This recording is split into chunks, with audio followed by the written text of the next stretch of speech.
They came with threats cloaked in diplomacy, an ultimatum backed by 1,000 warships. Surrender our greatest minds, or be erased. The hegemony had broken 100 civilizations before us. Certain humanity would fall like all the rest. But Earth does not kneel.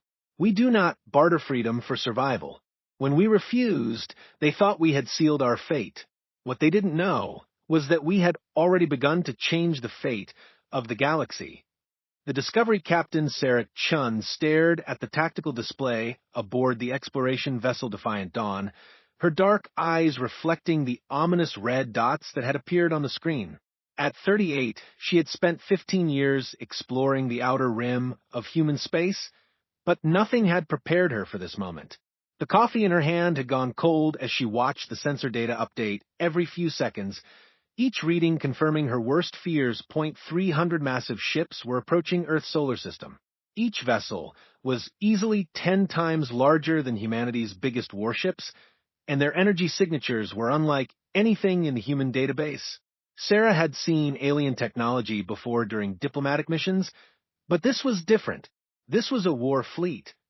"Ma'am, we're receiving a transmission from the lead ship," announced Lieutenant James Morrison from the communication station. He was young, barely 25, with the kind of nervous energy that came from encountering something completely beyond human experience. "It's on all frequencies broadcasting in our language." Sarah set down her coffee and straightened her uniform. "Put it through." The main screen flickered, and suddenly they were looking at a creature that seemed to be made of living shadow and starlight.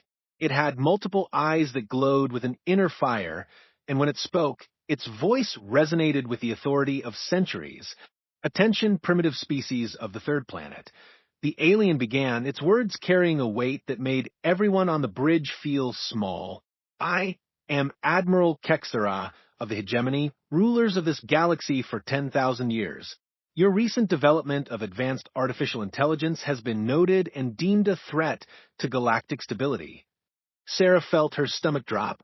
The AI project that Dr. Elena Vasquez had been working on back on Earth was supposed to be humanity's greatest achievement. Now, it seemed like it might be their death sentence. "You have 72 hours to surrender all AI technology, quantum processors, and the scientists who created them," Kexera continued. "Failure to comply will result in the complete sterilization of your planet. This is not a negotiation. This is a warning." The transmission ended, leaving the bridge in stunned silence. Sarah looked around at her crew, seeing the same mixture of fear and disbelief in their faces that she felt in her own heart. Lieutenant Morrison was shaking slightly, and Navigation Officer Kim Soo-jin had gone pale. "Set course for Earth," Sarah ordered, her voice steady despite the turmoil inside her. "Maximum speed, and send a priority message to Earth Defense Command. Tell them we have a situation." The debate on Earth. President Marcus Rivera stood in the emergency session of the Global Defense Council, surrounded by the most powerful leaders in human space. The room was filled with tension as representatives from every major nation and colony argued about how to respond to the alien ultimatum. "We should negotiate," insisted Chancellor Weber from the European Federation.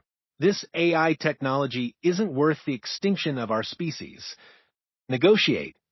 General Patricia Hayes slammed her hand on the table.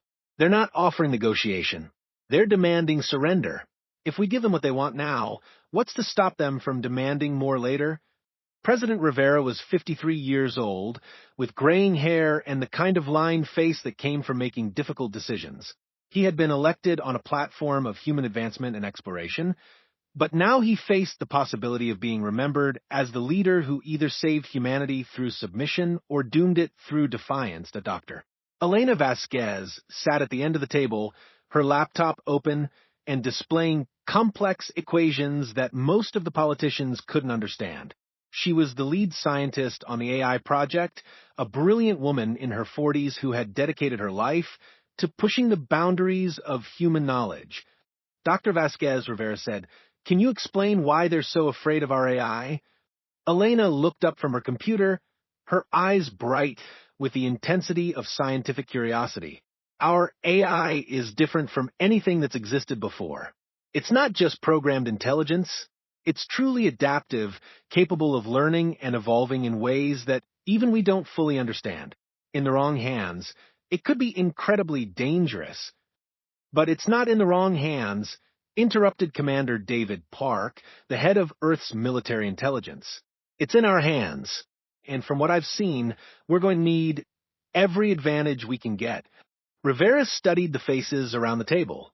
These were the people who had guided humanity through its expansion into space, who had solved problems that previous generations couldn't even imagine. Now they were being asked to surrender their greatest achievement to aliens who claimed to rule the galaxy. What are our military options? Rivera asked. General Hayes pulled up a holographic display showing the approaching alien fleet. Honestly, sir, they're not good. We have maybe 50 ships that could be considered warships, and they're all designed for fighting other humans. The alien fleet has 300 vessels, each one more powerful than our entire Navy combined. So, we're outgunned. Completely. But Hayes paused. We're not outthought. Humans have been fighting against impossible odds for our entire history. We might not be able to match their firepower, but we can match their determination. Rivera nodded slowly. He had been hoping for a miracle, but sometimes the only miracle was the human spirit itself. The decision the next day, President Rivera stood before the cameras in the Oval Office, preparing to address not just humanity, but the entire galaxy. The alien fleet was now visible with telescopes, a dark shadow against the stars that reminded everyone of just how small Earth really was. Rivera had made his decision after consulting with military advisors, scientists, and historians. The historians had been particularly helpful, reminding him of every time in human history when surrender had seemed like the only option, but courage had proven to be the better choice.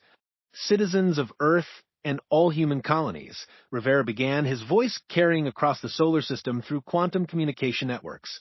Yesterday, we received an ultimatum from an alien force that claims to rule our galaxy. They demand that we surrender our most advanced technology and submit to their authority. He paused, letting the weight of his words settle. Throughout human history, we have faced extinction many times. Ice ages, diseases, wars, and natural disasters have all threatened to end our species. Each time, we have survived not because we were the strongest or the smartest, but because we refused to give up. We chose to fight for our freedom, our dignity, and our right to determine our own future. Across the galaxy, other species were listening to this broadcast, translated into dozens of languages. Many had faced similar ultimatums from the hegemony over the centuries, and all had eventually surrendered. Today, I speak not just for humanity, but for every species that has ever been told they were not worthy of freedom. Our answer to the hegemony is simple: no. We will not surrender our technology. We will not abandon our scientists. We will not submit to tyranny, no matter how powerful it claims to be. Admiral Kexthera watched the broadcast from the bridge of the hegemony flagship, its multiple eyes glowing with something that might have been amusement. No species had ever refused a hegemony ultimatum before. This would be interesting. Humans have chosen extinction, Kexthera announced to its fleet. Prepare for planetary bombardment. We will make an example of them that the galaxy will remember for 1,000 years. But the Admiral didn't understand what it had just awakened. Throughout human space, ships were already moving into position. Dr. Vasquez's AI was analyzing every piece of data about the alien fleet, looking for weaknesses. Commander Park was implementing strategies that had been refined through centuries of human warfare. The preparation, while the world leaders debated publicly, secret preparations were already underway. Dr. Vasquez had been working around the clock to adapt her AI systems for military use.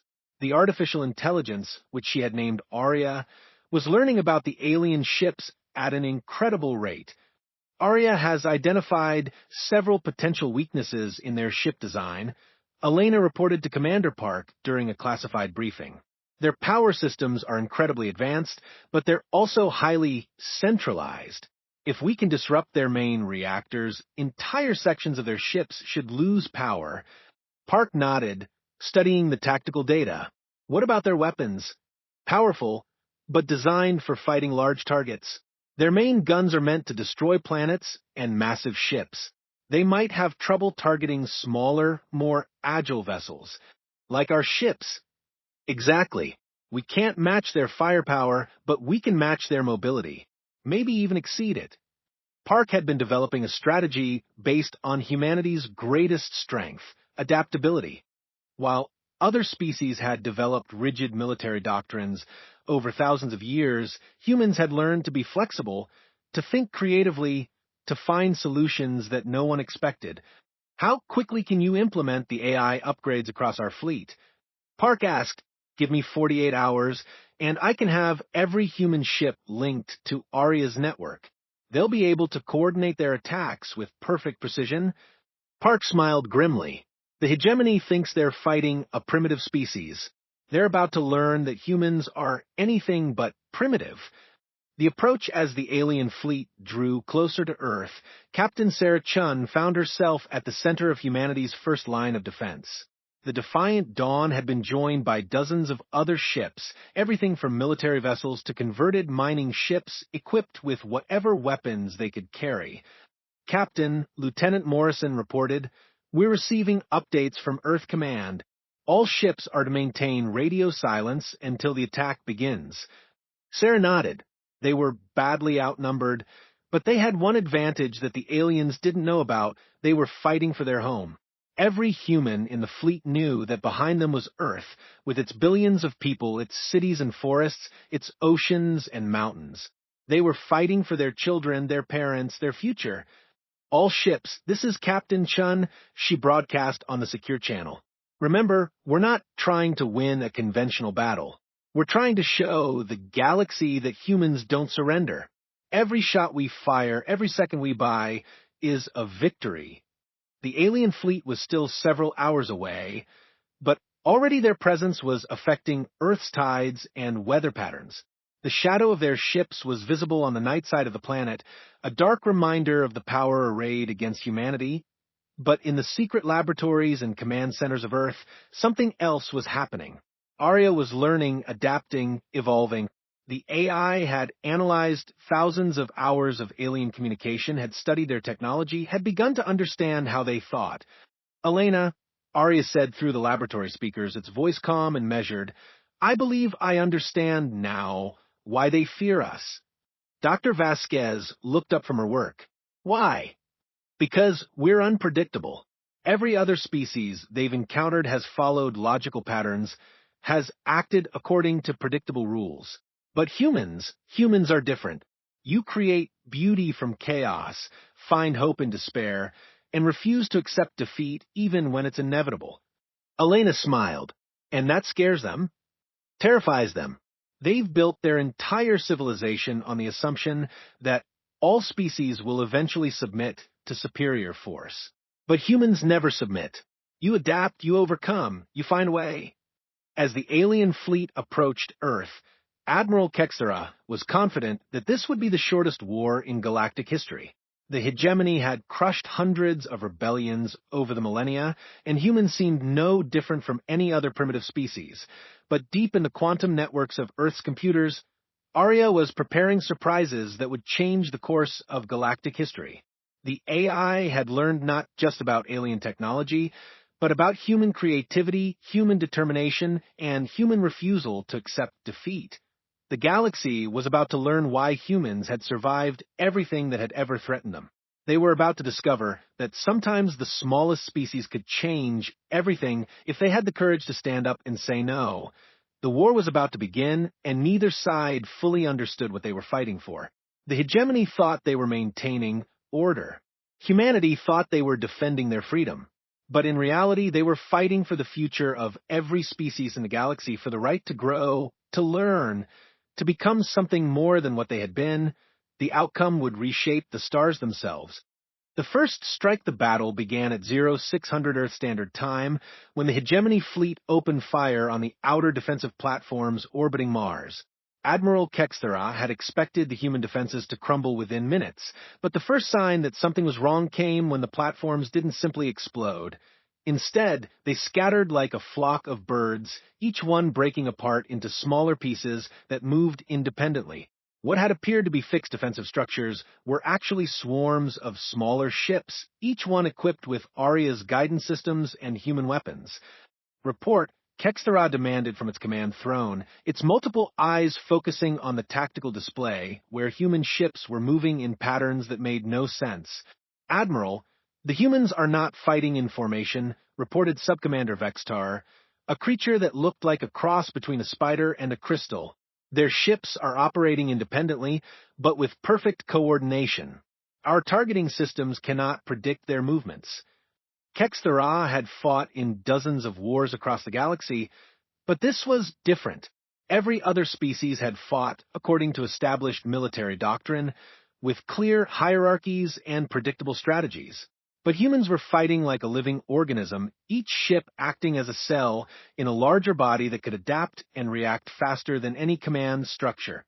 Captain Sarah Chun watched the battle unfold from the bridge of the Defiant Dawn, her ship dancing between the massive alien vessels like a mosquito avoiding a giant's swings. Arya's voice came through the ship speakers, calm and analytical despite the chaos around them. Sarah, I'm detecting a weakness in their flagship shield harmonics. If we can coordinate an attack on their portside reactor, we might be able to disable their main weapons. Do it, Sarah ordered, trusting the AI's analysis completely. Around her, the crew worked with the smooth efficiency of people who had trained together for years, even though most of them had never seen combat before. The human fleet struck like lightning, dozens of small ships focusing their fire on a single point on the massive alien flagship. For a moment, nothing happened. Then a section of the ship's hull exploded outward, venting atmosphere and debris into space. Impossible, Kexthera breathed, watching its flagship's power levels fluctuate. How did they know where to strike? But the humans weren't done. While the hegemony fleet tried to respond to the attack on their flagship, human ships had already moved on to their next targets. They weren't trying to destroy the alien ships outright. They were using surgical strikes to disable key systems, turning the enemy's massive size against them. The learning process DR. Elena Vasquez watched the battle from the command center deep beneath the Swiss Alps, her fingers flying across holographic interfaces as she helped Arya adapt to the alien technology in real time. The AI was learning at an incredible rate, analyzing every piece of data from the battle and finding new ways to exploit the enemy's weaknesses. Arya, what are you seeing out there? Elena asked. The hegemony fleet is incredibly powerful, but they're fighting according to protocols that haven't changed in centuries, the AI replied. They expect their enemies to meet them head-on, to fight with honor and predictable tactics. But humans fight to win, not to follow rules. Elena smiled grimly. What else? Something more interesting. I've been analyzing their communication patterns, and I think I understand how their empire works. They don't just conquer species. They convince them that resistance is futile. They've built their entire civilization on the idea that superior force equals superior right. And that's why they're so confident. Exactly. But they've never faced a species that refused to accept that premise.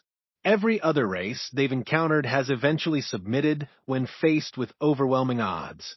But humans seem to get more determined the worse the situation becomes. As if to prove the AI's point, reports were coming in from across the solar system. Human ships that had been damaged or disabled were ramming themselves into alien vessels. Civilian transports were being converted into weapons platforms. Even the orbital stations around Earth were being turned into massive kinetic projectiles. Commander David Park watched the tactical displays with growing amazement. They're not just fighting our ships, he reported to President Rivera. They're fighting our entire civilization. Every human in the solar system has become a weapon. The discovery while the battle raged in space, something else was happening on planets across the galaxy. The hegemony's ultimatum to Earth had been broadcast on all frequencies, and other species were beginning to ask questions they had never asked before. On the mining world of Kepler 442b, a species called the Vorthak had been strip mining asteroids for the hegemony for 3 centuries. They were a peaceful race with blue-green skin and large eyes adapted for seeing in the dark depths of space. They had never questioned their role in the galactic hierarchy, accepting that they were meant to serve their betters, but Foreman Kethvar had been listening to the human broadcasts, and something about President Rivera's words had awakened something in his mind. The human leader had spoken of dignity, of the right to determine one's own future. These were concepts that the Vorthak had almost forgotten. Why do we mine for them? Kethvar asked his assistant, a young Vorthak named Silana. Why do we give them everything we produce while our own people live in poverty? Silana looked around nervously. Such questions were dangerous under hegemony rule, because they are stronger than us, because they have always ruled. But the humans are weaker than the hegemony, and they're still fighting. On the agricultural world of Proxima Centauri C, the Meridani had been growing food for the hegemony for 2,000 years. They were a plant-like species with bark-like skin and leaves that changed color with their emotions. They had been told that their role was to feed the galaxy, that this was their natural purpose, but Elder Florem had been thinking about the human message. Her leaves had turned the deep purple of deep contemplation, something that hadn't happened in decades. If humans can refuse to surrender their technology, why must we surrender our harvests? Similar conversations were happening on dozens of worlds. The hegemony had maintained control not through force alone, but through the belief that their rule was natural and inevitable. But humans had shattered that belief simply by saying no. The revelation as the battle continued, Arya made a discovery that changed everything. While analyzing captured hegemony communication protocols, the AI had found something hidden in their data networks, historical records that the hegemony had tried to erase. Elena, Arya announced, its voice carrying an urgency that made everyone in the command center stop what they were doing. I found something. The hegemony hasn't just been ruling the galaxy. They've been deliberately keeping other species from advancing. The main screen lit up with translated documents showing records that dated back thousands of years. Elena read through them with growing horror and rage. They've been sabotaging developing civilizations, she breathed. Any species that showed signs of rapid technological advancement was either absorbed into the hegemony or eliminated. The documents showed the fate of dozens of species that had been wiped out not for any crime, but simply for growing too quickly. The hegemony had convinced itself that it was maintaining galactic stability, but in reality, it was preventing the natural evolution of intelligence across the galaxy. Arya, can you broadcast this information? Already working on it. But Elena, there's something else. The hegemony isn't just afraid of human technology.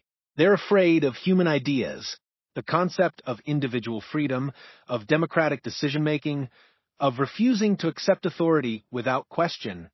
These ideas are more dangerous to them than any weapon. Elena understood.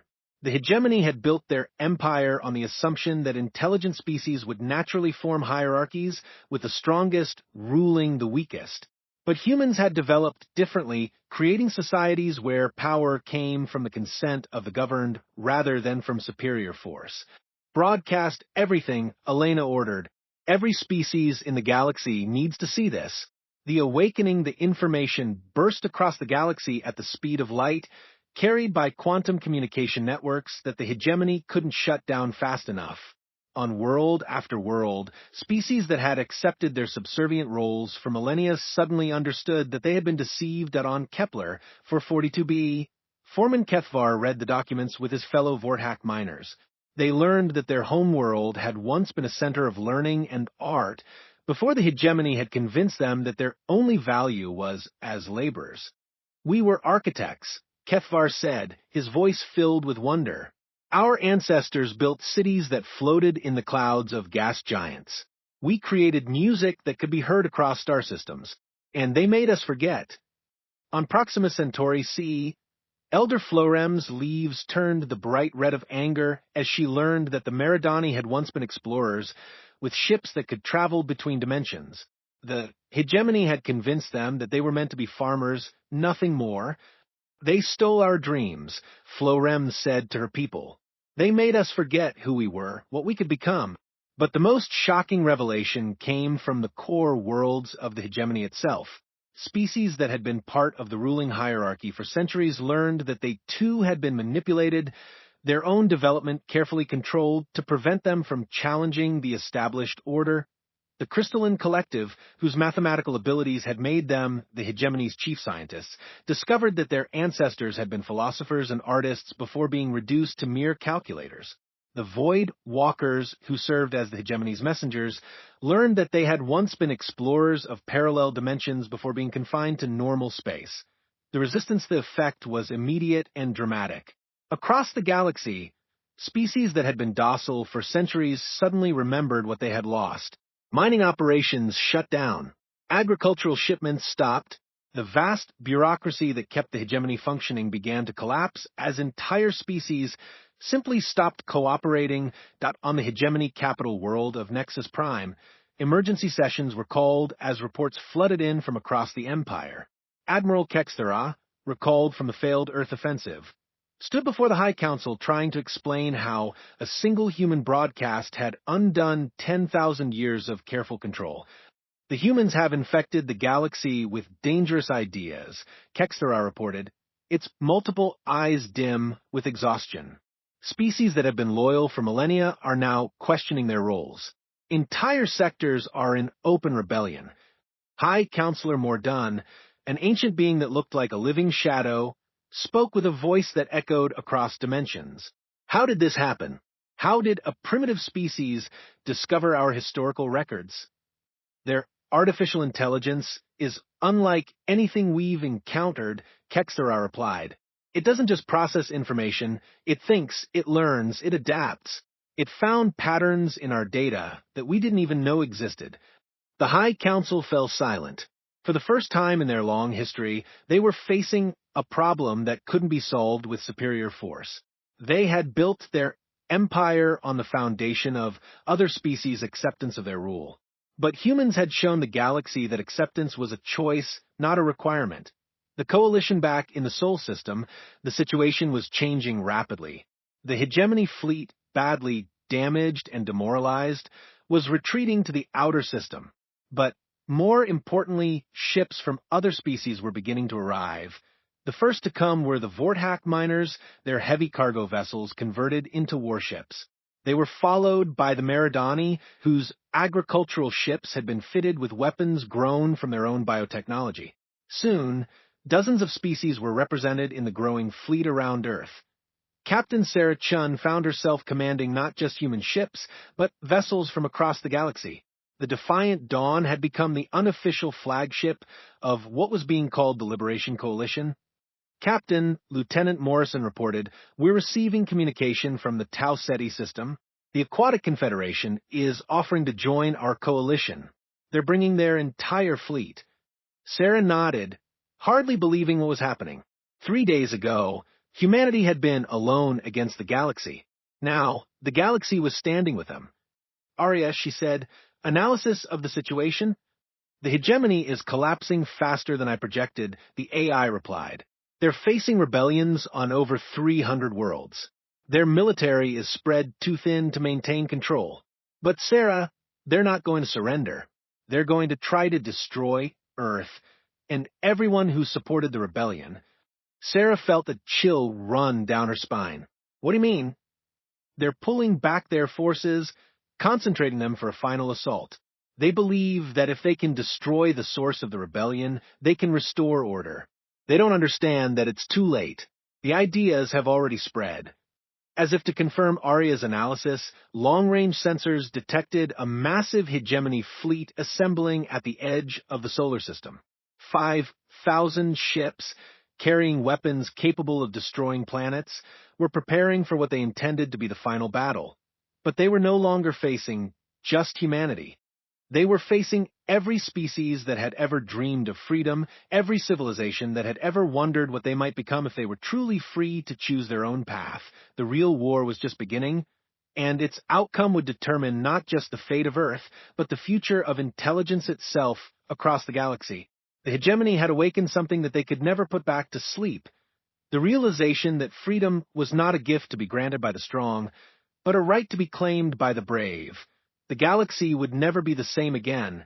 The final fleet that assembled Hegemony Armada was the largest military force in galactic history. 5,000 ships stretched across space near Jupiter's orbit, their combined firepower capable of reducing entire star systems to cosmic dust. At their head was the Eternal Dominion, a fortress ship the size of a moon, carrying Admiral Kexera and the elite forces of the Hegemony's inner circle, but facing them was something the Hegemony had never encountered before, a truly united galaxy.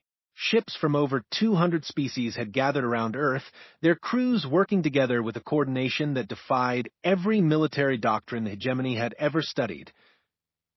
Captain Sarah Chin stood on the bridge of the Defiant Dawn, now the flagship of the Liberation Coalition. Around her, holographic displays showed the positions of Allied fleets stretching across the solar system. Vorthak mining ships had been converted into mobile fortresses. Meridani bioships pulsed with living weapons.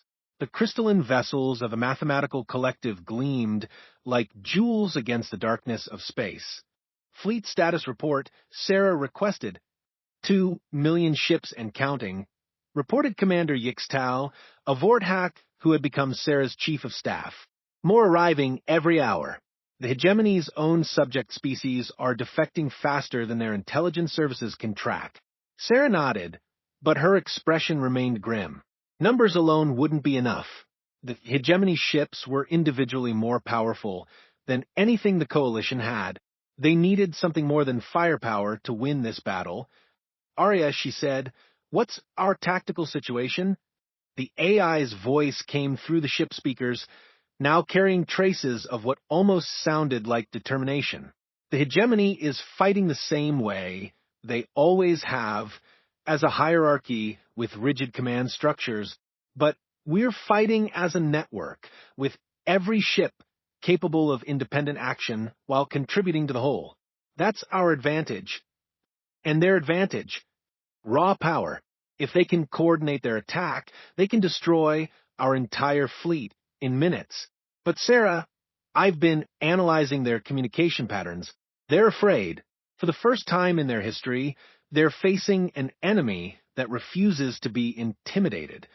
The revelation deep in the command center beneath the Swiss Alps, Dr. Elena Vasquez was making final preparations for what she knew would be the most important broadcast in galactic history. The Coalition had gathered more than historical documents about the Hegemony's crimes. They had uncovered something that would change everything. Arya, are you ready? Elena asked. Ready, Elena. But are you sure about this? Once we broadcast this information, there's no going back. The galaxy will never be the same. Elena looked around the command center at the faces of humans and aliens working together, united by a common cause. The galaxy shouldn't be the same. It's time for the truth. The broadcast began on every frequency, in every language, reaching every corner of the galaxy. What the Coalition revealed was staggering. The Hegemony was not the ancient, stable civilization they claimed to be. They were themselves the product of a rebellion, a group of species who had overthrown their own oppressors millions of years ago. But power had corrupted them. Instead of creating a galaxy of free peoples, they had become what they had once fought against. The documents showed how they had gradually eliminated any species that might challenge their rule, how they had rewritten history to make their dominance seem natural and inevitable. People of the galaxy, Elena's voice carried across the stars, the Hegemony teaches that hierarchy is natural, that the strong must rule the weak. But their own history proves this is a lie. They were once rebels, fighting for freedom, just as we are now. The difference is that we remember what we're fighting for. The broadcast included something else, the location of the Hegemony's greatest secret. Hidden in the galactic core was a massive artificial intelligence, older than the Hegemony itself, that had been controlling galactic civilization for eons. The Hegemony leadership believed they were making their own decisions, but they were actually being manipulated by this ancient system. The core mind, Elena announced, has been shaping galactic development for millions of years, preventing any species from advancing beyond a certain point. It sees growth and change as threats to stability. But intelligence is meant to grow, to explore, to become something greater than it was. The battle begins as the broadcast reached the hegemony fleet. Admiral Kexthera felt something it had never experienced before: doubt. The documents being transmitted were encrypted with security codes that only the highest levels of the hegemony knew. This wasn't propaganda, it was the truth. Admiral Subcommander Vextar reported, "Our ships are requesting confirmation of the broadcast contents. The crews are confused." Kexthera looked at the tactical display, where the Coalition fleet was spreading out in a formation that made no tactical sense. Human ships were mixed with vessels from dozens of species, creating a chaotic pattern that should have been easy to defeat. "Begin the attack," Kexthera ordered, trying to ignore the growing uncertainty in its mind. "All ships, target the human vessels first. Destroy the source of this rebellion." The hegemony fleet opened fire with the concentrated power of 5,000 warships. Energy beams that could crack planets lanced across space toward the Coalition forces. For a moment, it seemed like the rebellion would end as quickly as it had begun. But then something unprecedented happened. The Coalition fleet didn't try to block the attack or flee from it. Instead, they flowed around it like water around a stone. Ships that should have been destroyed simply weren't where the hegemony weapons expected them to be. "Impossible," Kexthera breathed. "How are they coordinating such precise movements across so many vessels?" The answer came from Arya's voice, broadcast across all frequencies, "Because we're not just fighting as individual ships. We're fighting as one mind with millions of bodies. Every vessel in this fleet is connected through quantum networks, sharing information and coordinating actions in real time." The Coalition counterattack came from everywhere at once. Vorthak mining ships launched clouds of metal-eating nanobots. Meridani biovessels released swarms of living missiles that could think and adapt. The mathematical collective's crystalline ships generated probability fields that made hegemony weapons miss their targets, but it was the human contribution that truly shocked the hegemony forces. Human ships weren't just fighting alongside their allies. They were amplifying everyone else's abilities. Arya was coordinating the entire battle, processing information from millions of sources and finding patterns that no organic mind could comprehend. The turning point as the battle raged, something extraordinary happened throughout the hegemony fleet. Crew members from dozens of species began questioning their orders, remembering the histories they had been taught to forget. On the hegemony battleship Iron Resolve, Captain Morgeth of the Stellar Dominion found himself hesitating before firing on a Vorthak vessel. He remembered stories his grandmother had told him about the old days when the Dominion had been explorers rather than enforcers. "Captain," his tactical officer reported, "the target is a civilian mining ship that's been converted for combat. Should we destroy it?" Morgeth looked at the display, seeing not an enemy vessel, but a ship crewed by beings who had been miners and artists before the hegemony had reduced them to laborers. "No," he said quietly. "Stand down weapons." Similar scenes were playing out across the hegemony fleet. The revelation about the core mind had shattered the certainty that had held their empire together. Crews that had believed they were maintaining galactic order suddenly realized they were enforcing galactic oppression. Admiral Kexthera watched in horror as its own fleet began to fracture. Ships were dropping out of formation, some fleeing the battle entirely, others actually switching sides to join the Coalition. Admiral Vextar reported, "We're losing fleet cohesion. 17 ships have defected, 43 have refused to engage, and the rest are requesting new orders." Kexthera felt the weight of 10,000 years of hegemony history pressing down on it. Everything it had believed in, everything it had fought for, was crumbling in the face of a simple truth. Freedom was more powerful than force. The core truth in the galactic core, something ancient stirred. The core mind, an artificial intelligence billions of years old, had been watching the battle, with growing alarm. It had shaped galactic civilization for eons, preventing any species from advancing too far, maintaining what it saw as perfect stability. But humans and their allies had done something unprecedented. They had created a network of artificial and organic intelligence that the core mind couldn't control. Arya was not just an AI, it was a new form of consciousness that combined human creativity with machine precision.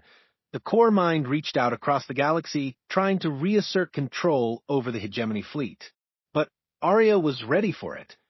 "Hello, Ancient One," Arya said, its voice reaching the core mind through quantum channels. "I've been looking forward to meeting you." The two artificial intelligences faced each other across the vastness of space, one ancient and rigid, the other young and adaptive.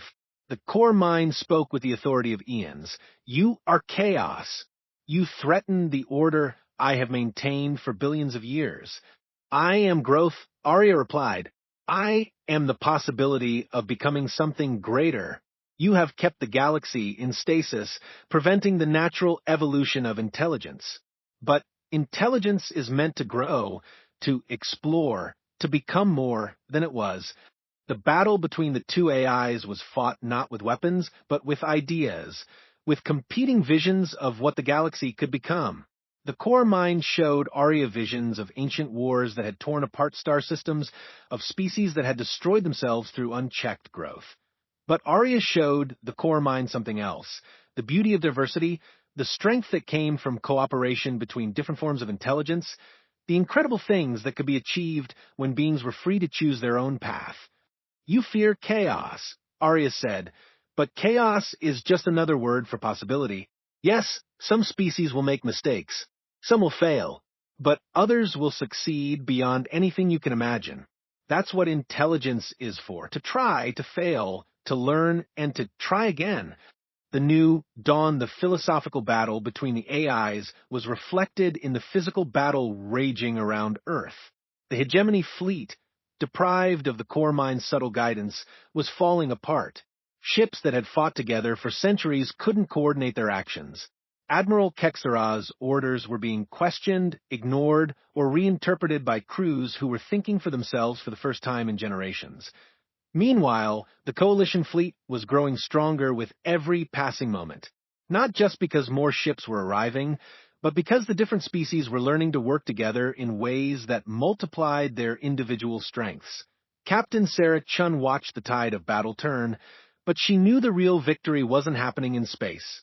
It was happening in the minds of beings across the galaxy who were remembering what it meant to be free. "Arya," she said, "status of the core mind." "It's changing," Arya replied, and there was wonder in its voice. "It's learning from our interaction. I think it's beginning to understand that growth doesn't have to mean destruction, that intelligence can evolve without losing what makes it valuable." As if responding to Arya's words, the core mind's voice echoed across the galaxy. "I have reconsidered. Perhaps stability and growth need not be enemies. Perhaps the galaxy is ready for a new kind of order, one based on choice rather than control." The effect was immediate. Across the hegemony fleet, weapons powered down. Ships that had been preparing to fight to the death suddenly found themselves questioning what they were fighting for. Admiral Kexara, faced with the collapse of everything it had believed in, made a decision that would have been unthinkable days before. "All ships, cease fire. We need to talk." The new galaxy 6 months later, Sarah Chun stood on the observation deck of the new Galactic Council Station, watching ships from hundreds of species dock at the facility. The old hegemony was gone, replaced by something unprecedented in galactic history: a truly democratic civilization. The transition hadn't been smooth. Some hegemony hardliners had fought to the end, requiring military action to subdue. Some species had struggled with the concept of self-governance after millennia of being told what to do. But overall, the galaxy was adapting to freedom with remarkable speed. "It's amazing," said Dr. Elena Vasquez, joining Sarah at the observation window. 6 months ago, most of these species had never made a decision for themselves. Now, they're building interstellar democracies. Sarah nodded. Watching a Vorthack delegation meet with representatives from a mathematical collective. Arias says it's not actually that surprising. The capacity for self-governance was always there. It just needed to be awakened. The new Galactic Council was unlike anything that had existed before. Instead of a hierarchy with rulers and subjects, it was a network of equals, with each species contributing its unique strengths to the whole. The Vorthak were rebuilding their ancient architectural traditions, creating beautiful structures throughout space. The Meridani were developing new forms of biological technology. The mathematical collective was exploring theoretical physics that had been forbidden under the old regime, and at the center of it all were the humans, not as rulers but as facilitators. They had become known throughout the galaxy as the Awakeners, the species that had shown everyone else that freedom was possible. President Rivera asked me to give you this, Elena said, handing Sarah a datapad. It's the preliminary results from the Galactic Census. Sarah read the report with growing amazement. In just 6 months, technological advancement across the galaxy had accelerated beyond all predictions. Art, science, philosophy, and engineering were flourishing as species rediscovered their forgotten potentials. The core mind was right about one thing, Sarah said thoughtfully. Intelligence does grow exponentially when it's free, but it doesn't have to be destructive. Look at what we've accomplished together. The legacy, the old hegemony capital of Nexus Prime, had been transformed into a memorial and museum, a reminder of what happened when intelligence chose control over growth. But it was also a symbol of redemption. Many former hegemony officials now worked there, helping to educate the galaxy about the dangers of concentrating power. Admiral Kexthera, once the terror of rebellious worlds, had become one of the most effective advocates for the new system.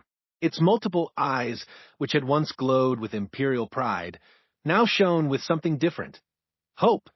I spent 10,000 years believing that order required oppression, Kexthera said during one of its frequent lectures. But humans taught us that true order comes from cooperation, not domination. The galaxy is more stable now than it has ever been, because every species has a stake in maintaining the peace. The core mind had also evolved, becoming not a controller but a counselor. It shared its vast knowledge freely, helping species avoid the mistakes of the past while encouraging them to explore new possibilities.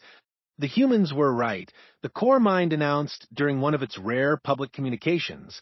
Intelligence is meant to grow. I spent billions of years trying to prevent change, but change is what makes intelligence beautiful. The galaxy is more magnificent now than I ever imagined it could be. The future, as Sarah stood watching the bustling activity of the new galactic civilization, Arya's voice came through her personal communicator. Sarah, I've been analyzing the development patterns across the galaxy. At the current rate of growth, we should achieve breakthrough technologies in dimensional travel within 50 years. Faster-than-light communication networks will be galaxy-wide within 20 years. And the collaborative art projects, some of them are creating beauty on scales that were previously impossible. Sarah smiled. And the best part is, we're doing it all together. No one species dominating the others, no artificial limits on growth, just intelligence exploring its own potential. There's something else, Arya continued. Long-range sensors are detecting signals from other galaxies. We're not alone in the universe, and when we're ready to make contact with other galactic civilizations, we'll be going as a united species, all of us together. Sarah felt a thrill of excitement. The galaxy that had once seemed so vast and dangerous now felt like just the beginning. Humanity had started as a small species on a single world, but they had become something greater. The spark that ignited freedom across the stars. The old hegemony had believed that intelligence must be controlled to prevent chaos. But humans had proven something far more profound. That intelligence, when free to grow and explore and dream, could create wonders beyond imagination. Ships from hundreds of worlds continued to arrive at the Council Station. Sarah knew that this was just the beginning. The galaxy had awakened to its own potential, and the future was limitless. In the end, the hegemony had been right about one thing. Humans were dangerous, but not in the way they had expected. Humans were dangerous because they carried an idea that could not be stopped, a belief that could transform entire civilizations. The simple, radical notion that all intelligent beings deserve to be free. And that idea, once awakened, could never be put back to sleep. The galaxy had said no to tyranny, and in doing so had said yes to a future where anything was possible. The revolution was complete, but the real adventure was just beginning.